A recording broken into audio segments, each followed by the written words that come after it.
Oke guys, kembali lagi saya mau unboxing paket spion Tomok P2 ya guys. Ukurannya mini, kalau P5 ukurannya agak besar. Ini untuk motor aerob dan motor lain juga bisa. Kita buka dulu ya guys paketnya. Saya belinya di TikTok dengan harga 30 lebih. Itu dapat diskon, kalau harga asli kena 60-an lah. Ini penampakannya guys, keren gak ya? Ini baut-bautnya.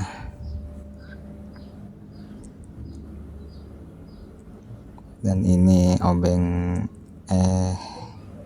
kuncinya, kunci L. Nanti kita pasang.